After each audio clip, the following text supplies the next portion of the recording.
So, hello guys, what's up? It's me again, Alicia nyo, at nagbabalik ulit para sa ating panibagong video. So, mga minamahal, I think oras na lamang po ang ating hinihintay or araw. Dahil mukhang makikita na po natin na magsasama na nga po ng tuluyan ang mag-ama si VP Sara Duterte at si former President Duterte doon sa selda. Magkahiwalay nga lang sa The Hague, the Netherlands. Kasi ito yung balita. Tingnan nyo mga minamahal, oh. His co-perpetrators included each for at least part of the temporal period. May nakalagay dyan, oh. Redacted, redacted, redacted, redacted. Siyam po. Bilangan nga natin. 1, 2, 3, 4, 5, 6, 7, 8, 9.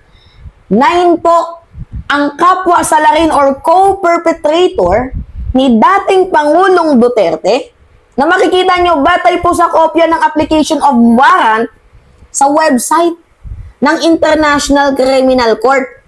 Okay, and the other member of the Philippine National Police or PNP and the high-ranking government official together included Duterte, the co-perpetrator. So, napangalanan dyan mga minamahal, itong si VP Sara. So, meron pong siyam na kapwa salarin itong si former President Duterte. Pero makikita nyo, yung mga pangalan nila is redacted, tinabunan. Okay. Sige nga, hulaan nga ninyo sa mga palagay ninyo mga minamahal. Sino kaya itong siyam na ito? Sige, pagpalagay na natin, nandyan si Bato. Nandyan si Albayalde. Nandyan si Sara Duterte. And the rest, sa tingin ninyo, sino pa kaya? Sige nga, mga minamahal, sino pa kaya yung natitirang 6? Diba? Nasa tingin ninyo, belong sa mga sisilbihan ng warrant of arrest ng ICC. Para sa akin, I think, siguro ito rin, mga minamahal, yung nandyan sa article na yan, De La Rosa and 4 other ex-PNP official tagged as ICC suspect. So ngayon, I think para sa akin, ito yung mga pangalang to, yan, bilong yan sa mga huhulihin. Si Albayalde, si Romeo Caramat, si Edelberto Leonardo, at si Eliazar Mata. Feeling ko mga minamahal, kabilang po yung mga taong yan, at syempre, si Danao na din po. Diba? Kasi si Danao po yung pumalit bilang PNP chief ni former President Duterte nung si Bato ay naging senador. Tinakpan kasi yung pangalan eh. Hindi natin makita mga minamahal. Diba kung sino? Sino-sino pa yung siyam? Diba? Nandyan lang Duterte. Ibig sabihin si Sara. Tapos itong kanyang ama. Pero petsa na lang ang inaantay natin kung kailan uhulihin. Paano ba naman kasi mga minamahal? Sa application for warrant, abay, ang daming mga tinukoy dito na ebidensya. Uri ng ebidensyang mga ginamit. Ano-ano yung mga uring ebidensyang ginamit mga minamahal? Siyempre, una na dyan yung witness of statement. Pangalawa, public statement. Diba? Sabi pa nga ni Digong, ang kasalanan ko lang naman is yung AJK. Ang daming mga admission ni former President Duterte. Pangatlo, yung kautusan niya mismo. 'Di ba? Na makikita natin na nami-media. Pang-apat, dokumento. Oo, tama, dokumento ng ano? Philippine National Police. Pang-5. Ano pa yung mga uri ng ebidensya na ginamit dito kay Digong? Siyempre, yung drug watch list. Diba? Hindi mawawala yon. At siyempre, yung admission na din nga mismo ni former President Duterte at yung DDS. Diba? Sangkot si former President Duterte dito sa mga DDS at meron naman siyang admission na totoo yung mga DDS. So, ang daming ginamit na ebidensya sa taong mga ito, sa siyam na mga ito at lalong-lalo na dito kay former President Duterte. Diba? So ngayon, kasi doon ang tapang nila eh. Tapang, parang hindi diba? Parang hindi maipinta yung kanilang tapang, nakala mo forever na silang nasa pwesto eh. Pero tingnan nyo naman ngayon. O, itong si Bato de la Rosa, nagmumura na.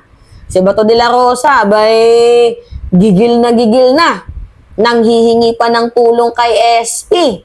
Oo, humingi ng tulong si Bato de la Rosa kay SP na pag dumating daw ang warrant of arrest, na kung pwede wag daw muna siyang ibigay sa ICC kasi hinihintay niya daw po yung desisyon ng Supreme Court kasi humingi siya ng relief. Abay, kala ko ba bring it on? Diba? Yan yung sabi ni Bato de la Rosa. O, may nag-comment, bakit daw nadamay si Sara Duterte? Kasi siya yung pumalit na mayor eh.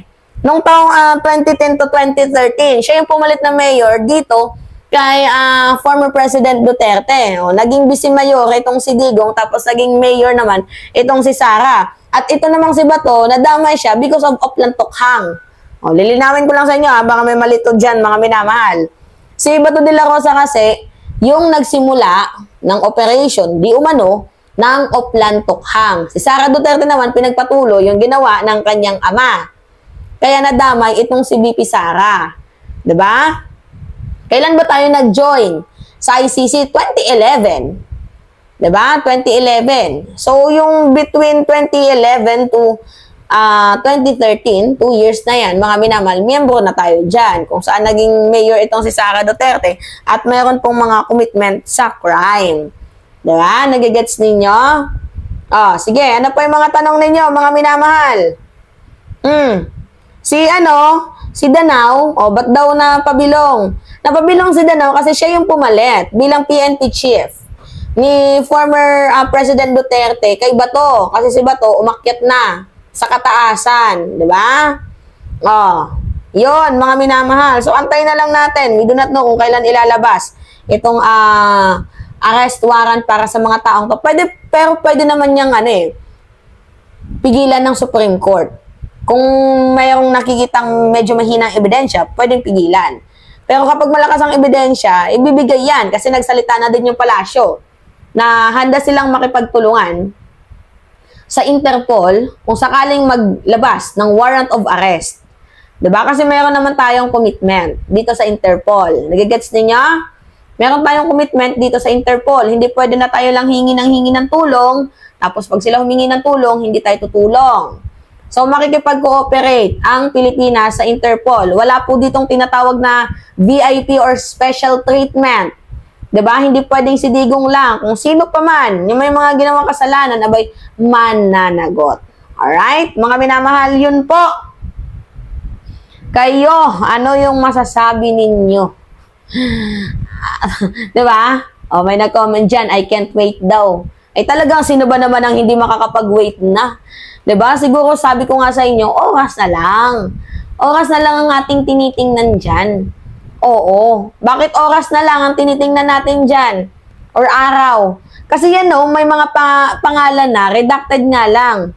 Tinabunan nga lang yung kanilang mga pangalan. Nauna nga lang itong si Digong. Diba? Kailan daw next hearing ni Digong? September 2025. 6 na buwan lang yun. Pero not unlike naman kay Dilima, diba? Natagalan. Buti nga kay Digong, 6 na buwan. Makakauwi ba sa Pilipinas si Duterte? Ayan po yung pinag-aaralan. Kung pwede silang makahingi ng temporaryang paglaya ni former President Duterte kapag ginalingan ng abogado ni Kadigungan. Ano pa? Sige, magtanong lang kayo. Diba? Sabi ko naman sa inyo kasi mga minamahal, yung buhay ay parang gulong lang yan. Minsan, nasa ibabaw, minsan, nandito sa ilalim. Diba? Kaya, kung ako yung tatanungin, mga minamahal, abay, dapat sana, hindi na lang inabuso yung kapangyarihan. Kasi, yung power, temporary lang yan eh. Hindi ka forever in power. Diba? Temporary lang yan. So, ngayon, dahil temporary lang yung power, dapat gamitin mo ito sa maayos. Hindi yung aabusuhin mo. Katulad ni Digong, inabuso ang kanyang kapangyarihan. Tingnan niyo yung nangyayari ngayon. 'Di ba? Nananagot siya. Tapos sisigaw ninyo, hustisya para kay Digong. Pero yung hustisya sa mga namatay, wala. Ano yun? 'Di ba? Alright, mga minamahal, yun po. It's me again, Alicia nyo, at nagbabalik ulit para sa ating panibagong video.